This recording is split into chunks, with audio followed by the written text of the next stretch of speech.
All right, here we go.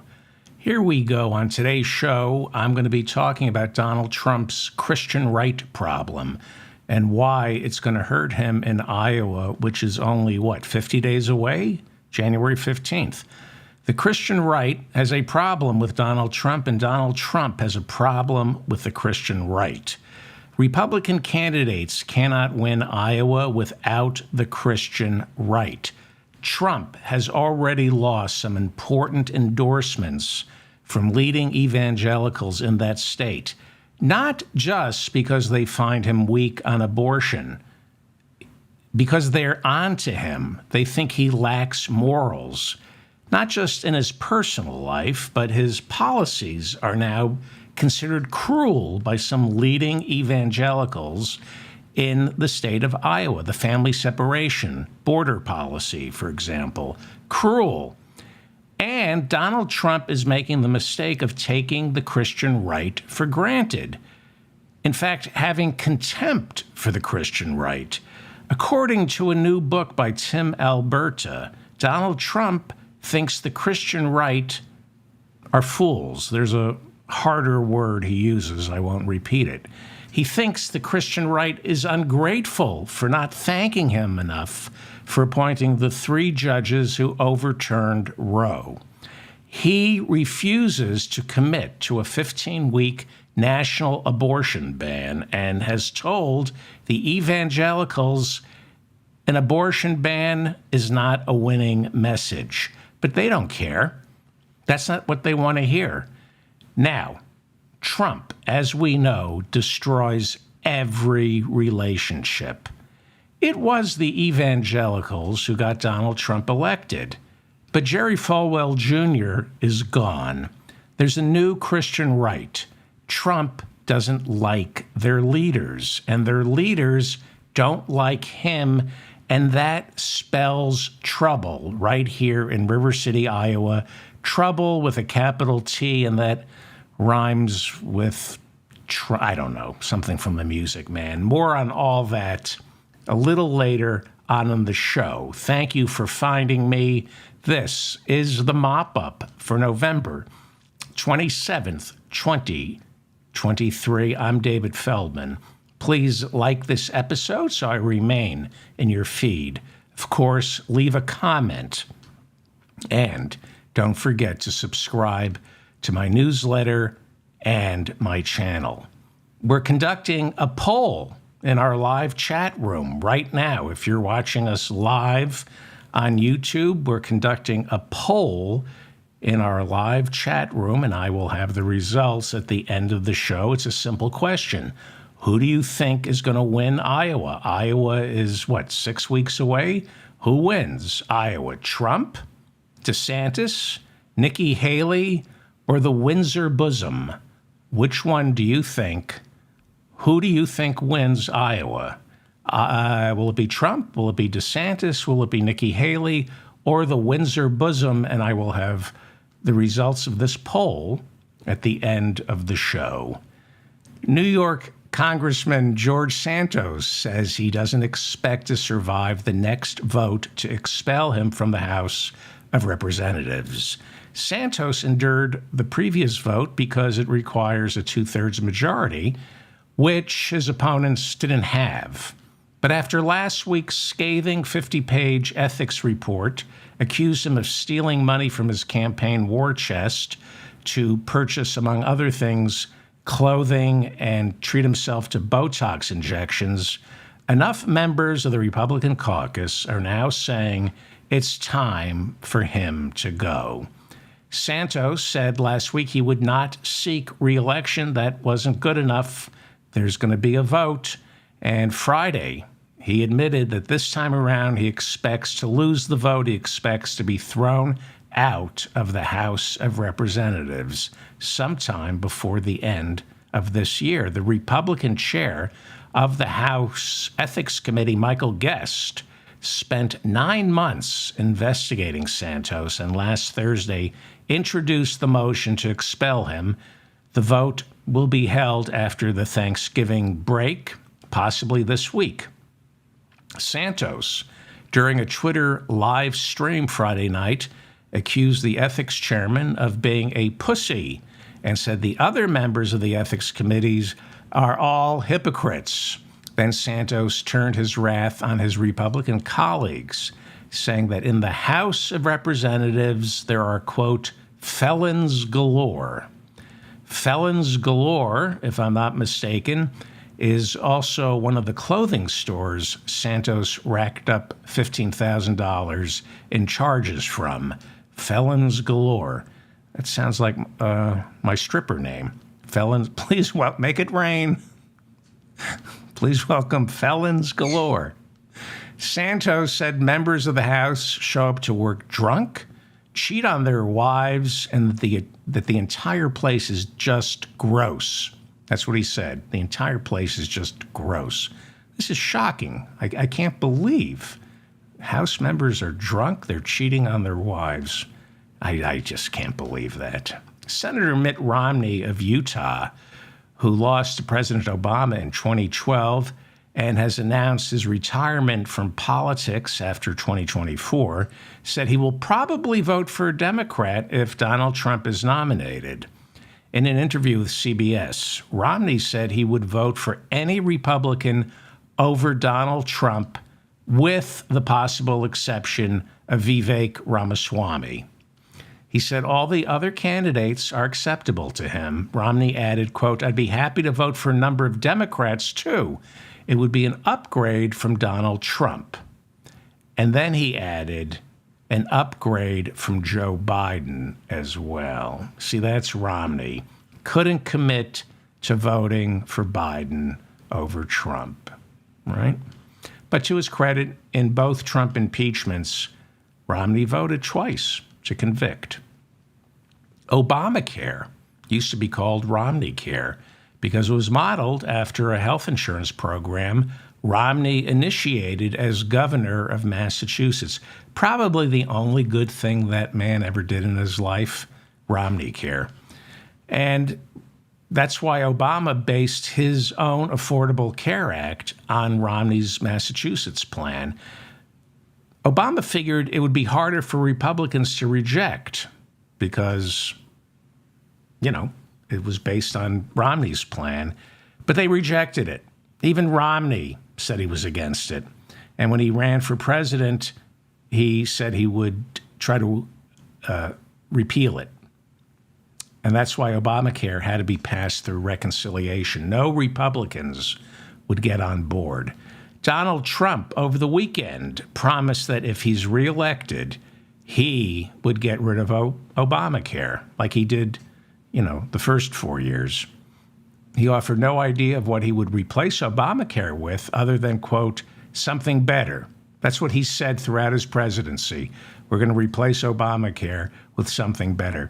Since Obamacare was passed, Republicans have voted 100 times at least to overturn it, and 100 times they failed. However, they have succeeded in weakening Obamacare by eliminating the individual mandate penalty and encouraging states not to take Medicaid expansion. There are other things they've done as well. Donald Trump showed up at the Williams-Brice Stadium in South Carolina on Saturday for the Palmetto Bowl, where he was greeted mostly with boos, some cheers, but mostly boos. Trump beat Biden in South Carolina by 12 points. South Carolina will be the next primary following New Hampshire. Trump has a commanding lead in South Carolina in the polls, despite Nikki Haley being the former governor. Well, the latest surveys in South Carolina show Trump with anywhere between 54 to 64% of all likely Republican voters in that state. Iowa evangelical leader Rob Vanderplatz endorsed Ron DeSantis last week, and we talked about this on Friday. It's important because Vanderplatz has endorsed every Republican winner of the Iowa caucuses going back to 2012, when he endorsed Senator Rick Santorum, who won the Iowa caucuses but went on to lose the nomination to Mitt Romney. In 2016, Vander Plaats backed Ted Cruz, who went on to lose the nomination to Donald Trump. And now Vander Plaats is endorsing DeSantis. So Trump, over the weekend, lashed out at Vander Plaats. Trump accused the Christian leader of being a scam artist who charges candidates for their endorsements. Not sure this is politically savvy to lash out at everyone who doesn't endorse you, especially if they're Republicans. Rolling Stone reports this morning that Trump is already running as a moderate when it comes to abortion. And this makes no sense to me. The Susan B. Anthony Pro-Life America organization is one of the leading anti-abortion groups in America, and they said they will not endorse any candidate who doesn't favor a national ban on abortion after 15 weeks. Rolling Stone reports this morning that Donald Trump hasn't gotten an endorsement from the Susan B. Anthony organization because he refuses to strike a strong enough position on a 15-week ban. Trump has tried to convey to the pro-life movement that there are political nuances, and he can't come out and say he supports the abortion ban because it will have serious consequences for him going into the November election. Now, we've talked about this on the show. He's right. He's absolutely right. But he didn't need to tell the evangelicals that. Trump is pissed off at the evangelicals. He has reportedly told his aides he's done with them because they're ungrateful. As I said earlier, he thinks because he appointed the 3 justices who overturned Roe, he should be revered by the pro-life movement.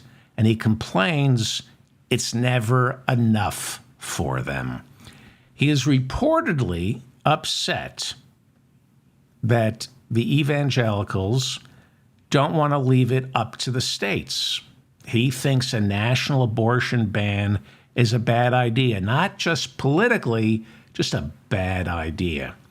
And he can't win on a national abortion ban. He can't win the general. But if he wants to win Iowa, he's got to tell the evangelicals everything they want to hear. Why? And I've talked about this, I think, over the summer, because he started taking a principled position on abortion 6 months before Iowa. Why? Iowa is, you can't win Iowa. Republicans can't win Iowa unless they take a strong stance on abortion. Why wouldn't Trump lie and say he supports a national 15-week ban? He doesn't keep any of his promises, so lie. That's all he does is lie. And then, as you head towards the general election, you go wobbly on abortion to get more women to vote for you. I think this is an example of his derangement. Everything is personal now with Donald Trump. He's no longer savvy. He's angry at the evangelicals. He thinks they're ungrateful and disloyal. Instead of placating them, instead of lying to them like he used to, he's lashing out. This is his mental illness getting the best of him because it's getting worse. I know the polling tells a different story. I just don't see how he wins Iowa lashing out at the evangelicals. Now, these are caucuses. Iowa is caucuses. You need precinct captains. You need true believers, not mercenaries. In Iowa, you need true believers on the ground in Iowa who truly believe in the Trump movement. And I don't think they exist. And if they do exist, the true believers who believe in the Trump movement, I think they're too stupid to get the vote out in Iowa. He's depending on mercenaries, and you don't win in Iowa with mercenaries. You need true believers, not true evangelical believers. I'm talking about true believers in Donald Trump. And you look at those MAGA people, they're the true believers. They don't even know how to ring a doorbell. They couldn't even figure that out. So I know the polls tell a different story. I just don't see how he wins Iowa pissing off the evangelical community this way. If this is what we know he's saying to the evangelicals, imagine what he is saying to them behind closed doors. Derek Chauvin, the Minneapolis police officer who murdered George Floyd back in 2020 by placing his knee on Floyd's neck for 9 minutes, was stabbed on Friday and is expected to recover. Chauvin is being held in a federal correctional institution in Tucson, Arizona, and was reportedly stabbed by a fellow inmate. The Associated Press says the prison has been plagued by a shortage of guards. If you recall, last week we reported that the Supreme Court rejected Chauvin's request to overturn his conviction. Derek Chauvin's relatives said over the weekend that the Federal Bureau of Prisons has given them no information as to what happened other than Chauvin was stabbed. Guards performed life-saving measures, then transferred him to a local hospital where he is expected to survive. The Associated Press reports a common complaint among relatives of those in federal detention. Common complaint is a complete breakdown in communications whenever an inmate requires hospitalization. It was especially pronounced during the height of the COVID epidemic. According to the Associated Press, there are currently 158,000 inmates in our federal prison system. Geert Wilders, the far-right Dutch leader who looks like he's about to become Holland's next prime minister, came under attack by the Arab community when he declared his unwavering support for the state of Israel and said the true homeland for the Palestinian people is the nation of Jordan. This drew an angry rebuke from the Palestinian Authority, Jordan, as well as the Arab League. Up until the 1967 war, when Israel seized the West Bank belonged to Jordan, the nation of Jordan, where it is estimated that 50% of that country's 6 million people are Palestinian, most of whom relocated after the 1948 war. Geert Wilders has suggested that the Palestinian population living in Gaza and the West Bank should be relocated and placed in Jordan. Although he has toned down the rhetoric, he toned down his rhetoric in the lead up to and right after the election, Wilders has called for banning the Quran, closing mosques, and keeping Muslims from entering his country. He said things about Islam I won't repeat, but his words were so inflammatory, he has not been allowed to visit Great Britain, and he was put on trial in Holland for inciting hatred and discrimination, but was later acquitted. After his party's victory last week, he acknowledged that he has to form a coalition government and lacks the mandate for the level of Islamophobia he's called for in the past. You know, a lot of people have been mystified by Israeli Prime Minister Benjamin Netanyahu making an alliance with the far-right government of Viktor Orban in Hungary, because Viktor Orban is an anti-Semite. And you know that this Geert Wilders is also an anti-Semite. But Wilders and Orban, they hate the Muslims more than they hate the Jews. Israel released 39 Palestinian prisoners, all of them children, on Sunday in exchange for Hamas releasing 17 hostages, 9 of whom are children, including an American who turned 4 on Friday. All this after Saturday's release of 13 Israeli hostages and 4 Thai citizens in exchange for Israel releasing 39 Palestinian prisoners. The swap is taking place during a 4-day ceasefire, which is expected to expire later tonight. Hamas has agreed to release a total of 50 hostages, and Israel said it will extend the ceasefire by 1 day for every 10 hostages who are released. Hamas said they would like to extend the ceasefire past 4 days, and Israel is saying, you give us 10 hostages, we'll give you another day. Israeli Prime Minister Benjamin Netanyahu paid a visit to soldiers in Gaza over the weekend and told them, quote, we are continuing until the end, until victory. Nothing will stop us. Hamas confirmed over the weekend that one of their senior leaders in charge of the fighting in northern Gaza, Abu Anas al-Gondor, was killed by Israeli soldiers. Al-Gondor was on Israel's hit list for being one of the masterminds behind the October 7th massacre on Israeli soil that killed 1,200 people. Israel said it killed him in one of Hamas's underground command centers. He was killed along with 3 other top Hamas leaders.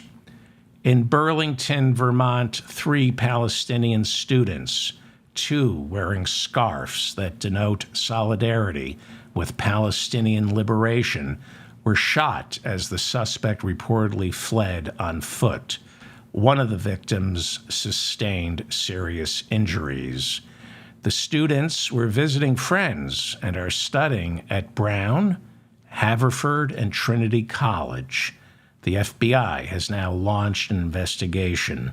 The Council on American Islamic Relations, also known as CAIR, has posted a $10,000 reward for information leading to the suspect's arrest.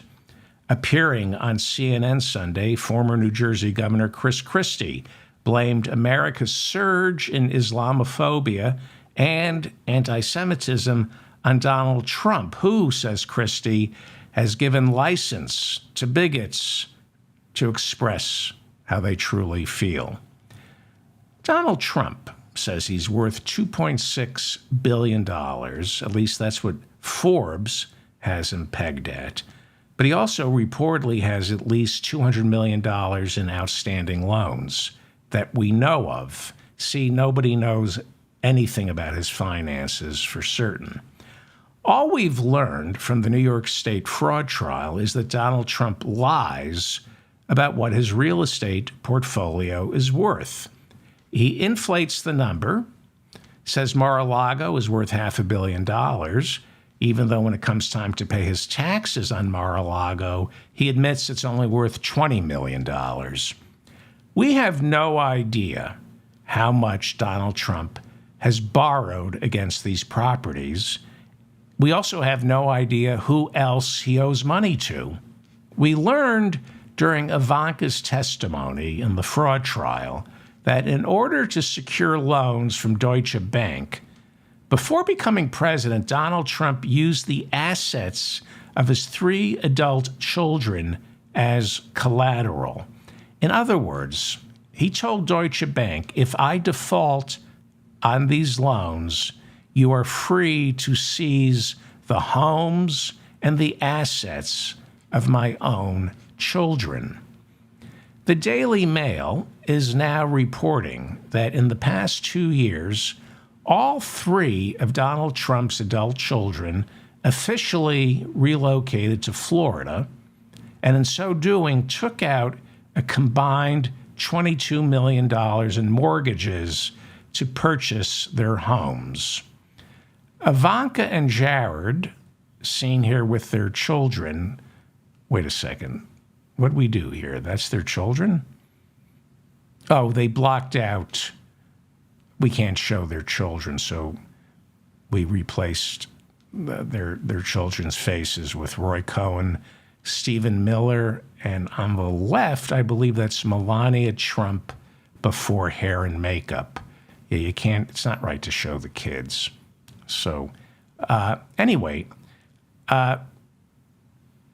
Ivanka and Jared borrowed $15 million to purchase their $24 million home on Miami Beach's exclusive Indian Beach Island.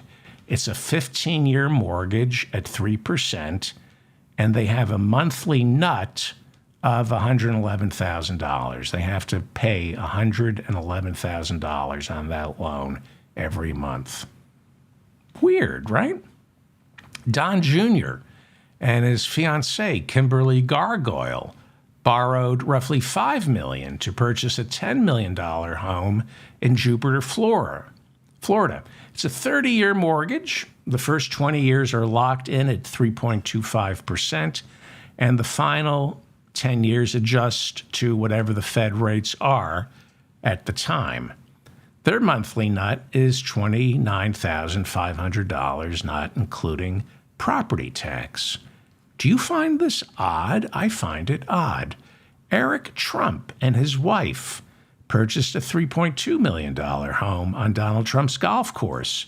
They took out a $2.4 million 30-year mortgage. Here's why I find this all very curious.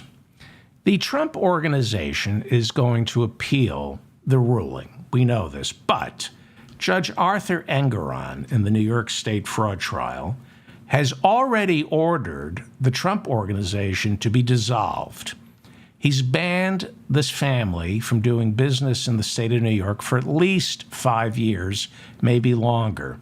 He's ordered all the Trump properties in New York to be sold off, including 40 Wall Street and Trump Tower. Trump is going to appeal this ruling, but if you've been paying any attention to this trial, especially the testimony and the evidence, there's no way Trump wins this on appeal. Expert witnesses who testified on behalf of the Trump Organization broke down and admitted the numbers were inflated. And the purpose of this trial has always been to determine how much to fine Donald and his two sons. That's why this trial is taking place. The judge already issued a summary judgment. Guilty, fraud. Now they're trying to determine what the fine should be. Letitia James, the state attorney general, initially asked for $250 million. But now we're expecting her to ask for possibly as much as $1 billion, or maybe even double that or more. Where does Donald Trump find that money? Where? We know that his Save America super PAC raised hundreds of millions of dollars since he lost the 2020 presidential election. It's been used to pay his legal fees and the legal fees for some co-defendants in the Miami criminal trial for mishandling classified material.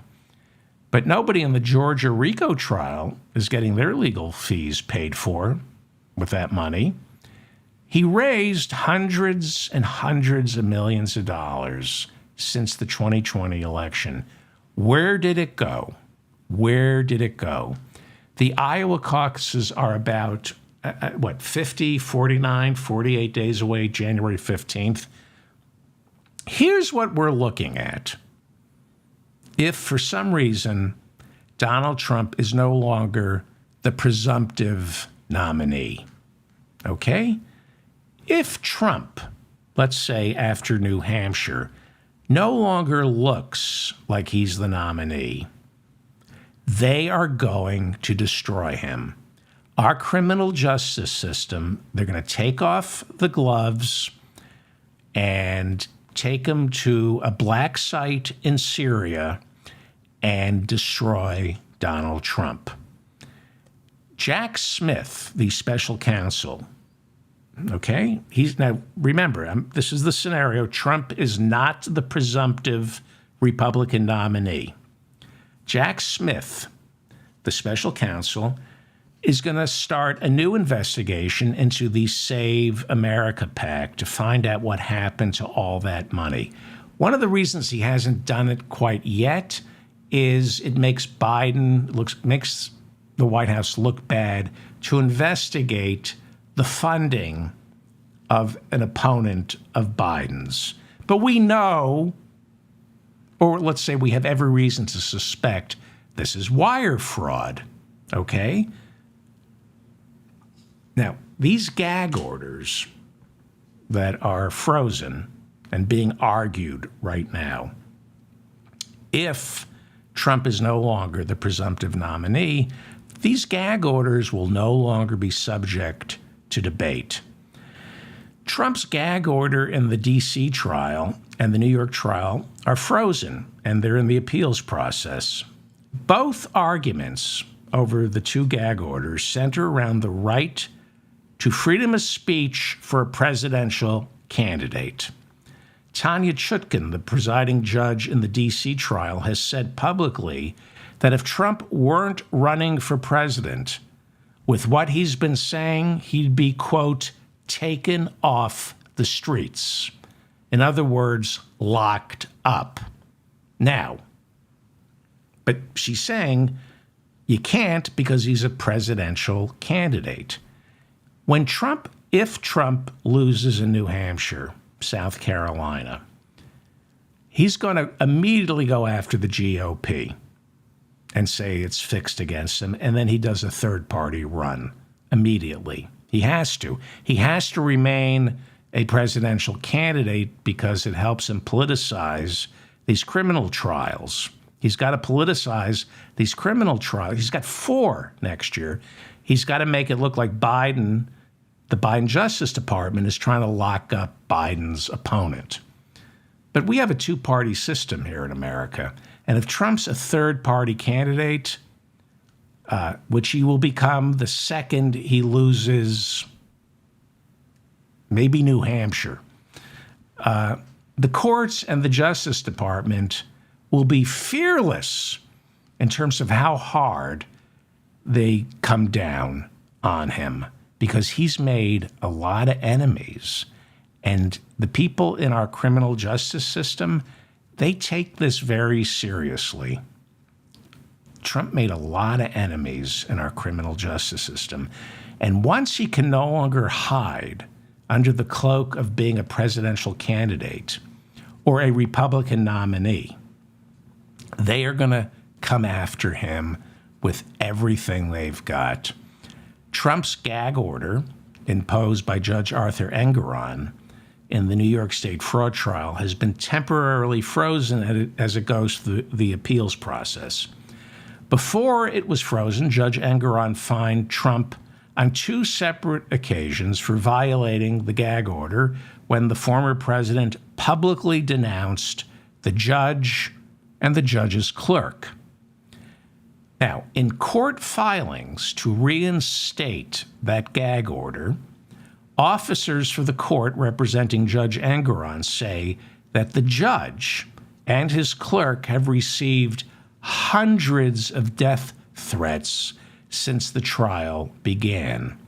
The judge's clerk has been doxxed repeatedly and receives up to anywhere between 20 and 30 phone calls every day that are either anti-Semitic or contain death threats, along with 30 to 50 text messages of the same sort every day. An attorney representing the courts, representing Judge Engoron, who is trying to get the gag order unfrozen, they're arguing for the reinstatement of the gag order. They say that the First Amendment doesn't protect speech that endangers the lives of judges, clerks, and court staff. If Donald Trump doesn't get the nomination, he will be broke, found guilty in all 4 criminal trials, and he'll welcome prison because he'll have a place to live. Jared and Ivanka might be okay unless our Justice Department finally prosecutes Jared for negotiating a deal with Saudi Arabia while he was still working in the Trump White House. The Ivanka and Jared made something like $500 million in the 4 years they were working in the Trump White House. There's no way that's legal, not even in Russia. And what about Eric and Don Jr.? What about those multi-million-dollar mortgages they have taken out?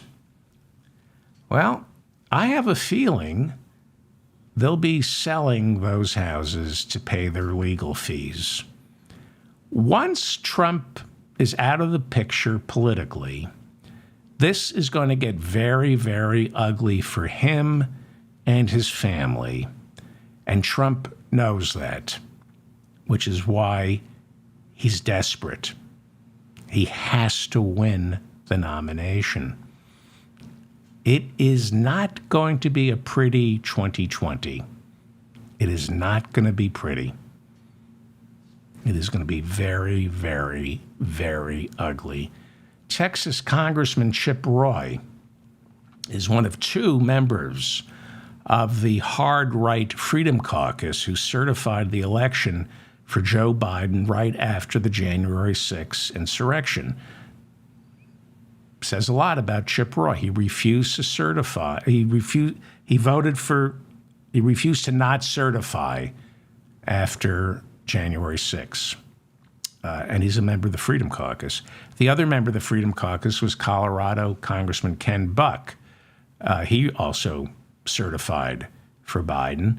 And Buck refused to support Steve Scalise and Jim Jordan for Speaker because they are both election deniers. Ken Buck ended up voting for Mike Johnson, who is a world-class election denier. And after Mike Johnson became Speaker, Ken Buck announced he's retiring from politics. Here is Chip Roy. I think you all saw this. This is Chip Roy last week complaining about the Republican Party before the Thanksgiving break. One thing. I want my Republican colleagues to give me one thing, one, that I can go campaign on and say we did. One. Anybody sitting in the complex, if you want to come down to the floor and come explain to me one material, meaningful, significant thing the Republican majority has done besides, well, I guess it's not as bad as the Democrats. Well, there are a lot of things Republicans have done, Chip. A lot. Back in June, in order to raise the debt ceiling, you and your fellow Republicans added work requirements for food stamps. 2 years ago, you demanded that the COVID-era child tax credit expire, even though it lifted millions of children out of poverty, and you made it expire, and then childhood poverty doubled. You Republicans did that.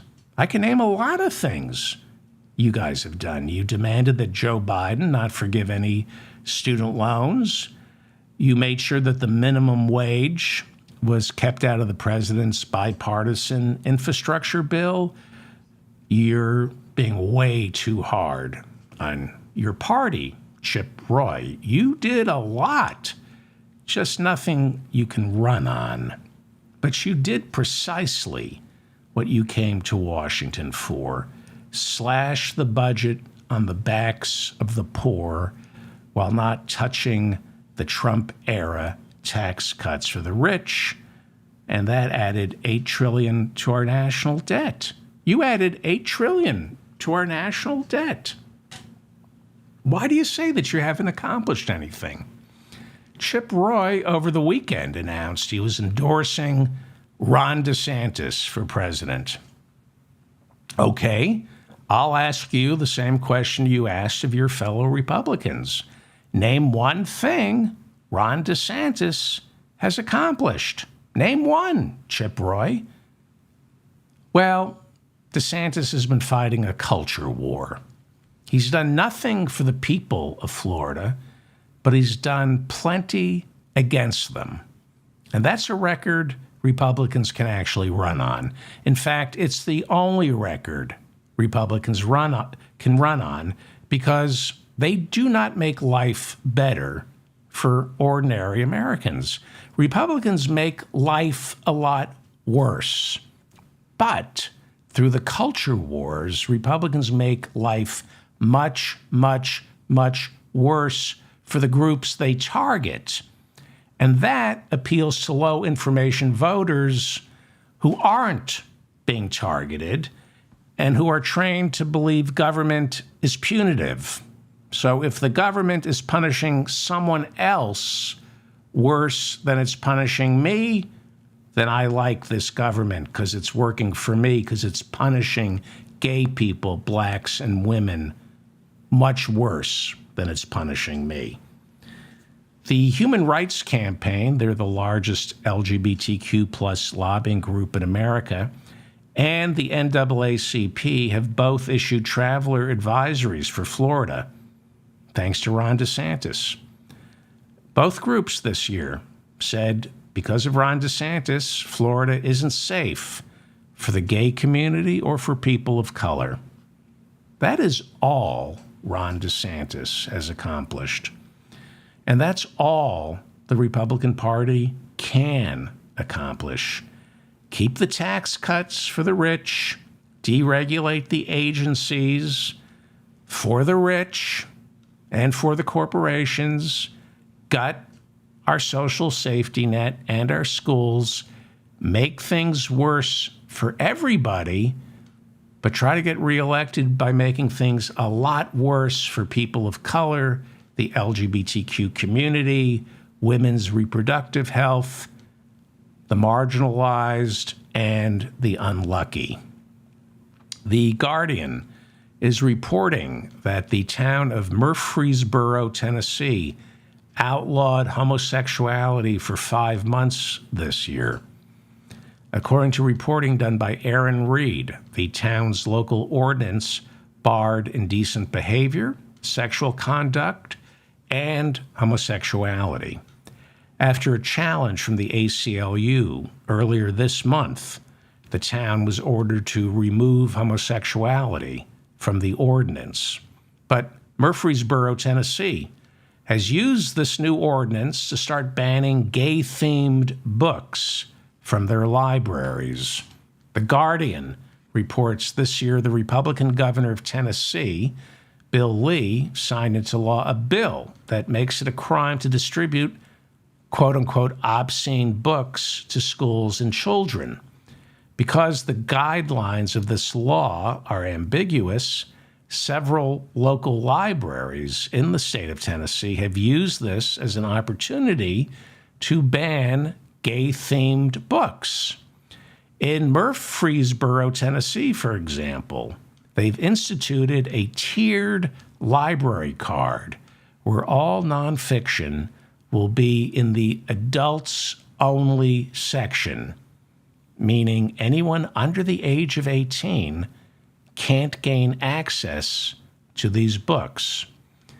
Here is Carrie Lambert. She's a local activist addressing the bad people of Murfreesboro, Tennessee. My name is Carrie Lambert. I live in Forest Point neighborhood in Murfreesboro. I'm listening to all the discussion today. I'm getting frustrated. But I think there are two main points that have been left out of this entire discussion. Now, I don't know if that's because you all know and you just don't want to talk about it. You don't want the public to know. I don't know why. We keep referring to the city ordinance on decency. You all in this room, I assume, on this commission know that the city is being sued because that decency ordinance is unconstitutional.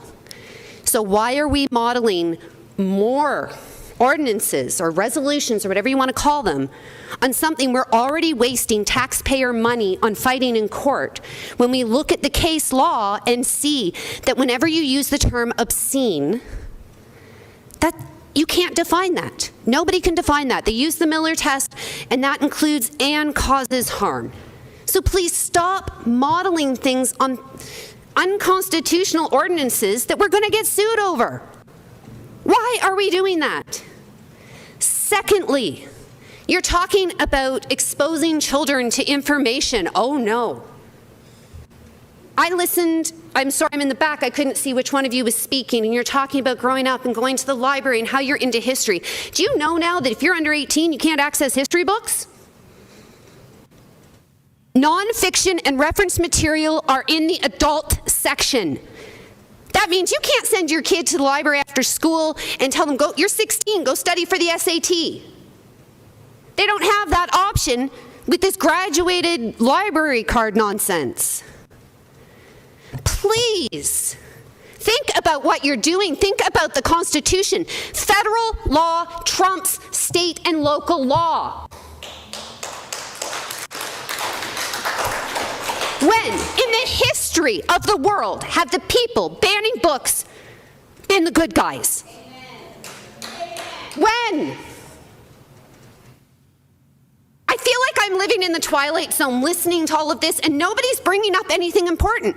You're talking about child pornography. You guys don't know what child pornography is. Sex education is not child pornography. You're talking about you can't look at sex until you're 18. At what age did you guys go through puberty? At what age did you become curious about sex? Did you go to your parents with all of your questions? Most kids don't. We appreciate your passion. Your 3 minutes are up. Pretty good. There's an argument to get involved in city politics. That would be Carrie Lambert of Murfreesboro, Tennessee. Good on you. Sarah Huckabee Sanders worked as Donald Trump's White House spokesperson, where she was caught several times bearing false witness. She's the daughter of a preacher. For example, after President Trump fired FBI Director James Comey because Comey refused to stop looking into Trump's ties to Vladimir Putin, after Comey was fired, Sarah Huckabee Sanders, during a press conference, lied and said she had spoken to a large number of FBI agents who all told her they were glad to see that Comey was gone because Comey had irritated a lot of people in the FBI. But when forced to testify before Robert Mueller, he asked her, "Who told you that?" from the FBI. She said to Robert Mueller, "I lied." Well, she's completing her first year as governor of Arkansas. Arkansas, the fifth poorest state in America. Nearly 17% of Sarah Huckabee's constituents live below the poverty line. But she's more concerned about the books our children are reading. That's why she named to the Arkansas State Library Board Jason Rapert, a self-professed white Christian nationalist. According to Right Wing Watch, in September, Rapert referred to the LGBTQ movement as, quote, devil in hell. He founded the National Association of Christian Lawmakers, which is responsible for the anti-trans legislation Sarah Huckabee Sanders signed into law this year. Seventh poorest state? No, I'm sorry, fifth poorest state in America. But she's signing anti-trans legislation. Rapert ran for lieutenant governor of Arkansas last year, but he lost the Republican nomination. Here is the newly appointed member of the Arkansas Library Board, Jason Rapert, talking about the work he's doing as head of the National Association of Christian Lawmakers. We are fighting for the lives of little babies. We are fighting against the people that are putting the queer books into your school libraries and trying to groom these children into homosexuality. We're standing up. We're pursuing school board policies to save the nation. We're standing up and have our members running bills in the halls of the state legislatures to stand up against this woke ideology, to push back against the things of the devil in our country. Arkansas, the fifth poorest state in America, Sarah Huckabee Sanders signed a law this year that makes it easier for 16-year-olds to work in factories, to work in slaughterhouses. But the most dangerous thing Sarah Huckabee wants to protect her children from? Ideas. Go work the deep fryer at McDonald's if you're 16 or 15. Go work in an auto shop. Go work in a slaughterhouse. I will protect you, young people, from ideas. These are bad, bad, bad people. I'm David Feldman, reminding you to stay strong and protect the weak. Thank you for listening. Please share this with your friends. Please like this episode so I remain in your feed, and subscribe to my newsletter and my channel. And the best way, if you enjoyed this, the best way to thank me is by sharing this with with your friends. Well, the poll, we were conducting a poll with our live chat room on YouTube. We have 873 votes so far. And here's the question. Who do you think wins Iowa? Is it Trump, DeSantis, Haley, or the Windsor bosom? Interesting. I'll start at the bottom. Coming in last with 14% is Ron DeSantis. Interesting. The Windsor bosom comes in at 27%. And the Windsor bosom, I'm not making this up, is tied, actually, for second with Donald Trump. First place, Nikki Haley. Donald Trump ties in second with the Windsor bosom. Odd. All right. Thank you all for voting. Thank you for listening. And I will see all of you tomorrow. Thanksgiving is over. We get back to work.